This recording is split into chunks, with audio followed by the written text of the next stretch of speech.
Velkommen til en ny tips og tricks med Christian X. Det her vil være en kort gennemgang af, hvordan man kan bruge sin iPhone 4 til at lave internetdeling. Hvilket betyder, at man nu kan bruge det mobile netværk på sin computer via iPhone 4. Det første man skal gøre, det er at opdatere sin iPhone 4 og hente den nye softwareversion 4.3. Når man installerer den nye version 4.3 på sin telefon, er man klar til næste trin. Man skal til at starte med i indstillinger. Her kan jeg se, at jeg har slået internetdeling fra. Den skal jeg slå til. Det gør jeg ved at trykke på knappen. Og herinde kan man se, at internetdelingen er slået fra. Og Wi-Fi adgangskoden har jeg blandet her. Den kan man selv ændre ved at trykke på knappen herude. Og så skrive sin egen på. Og så kan man se, at der er forskellige muligheder, man kan komme på nettet med. Starter med at tænde. Så kommer der op, om jeg vil slå Bluetooth slået fra, og der spurgte den så, om jeg vil slå den til. Og det svarer jeg ja til, fordi at, jeg vil også kunne komme på ved hjælp af Bluetooth, og ikke kun via Wi-Fi og USB, som står hernede. Slå til.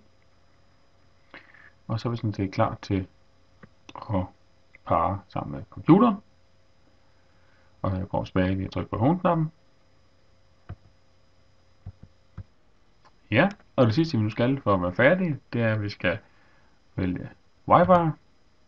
Og der kan man se, at nu er jeg på mit hjemmenetværk. Så skal jeg lige vælge min telefon. Og den står som default til at være oprettet forbindelse automatisk. Så vil jeg lige slå fra. Jeg må selv oprette forbindelse. Så opretter den forbindelse til telefonen. Så bruger jeg lige min adgangskode.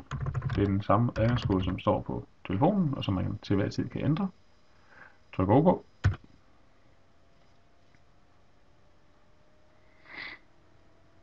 Så kan man se, at så har jeg så internetadgang via min telefon.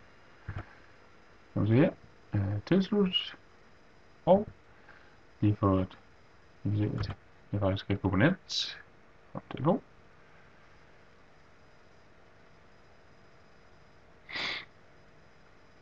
Det er jo bare. Jeg skal også lige skrive noget Google. Søge på Brøndkilde. Hvad er det for noget?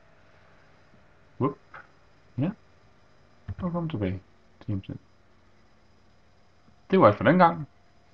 Tips og tricks med Christian X.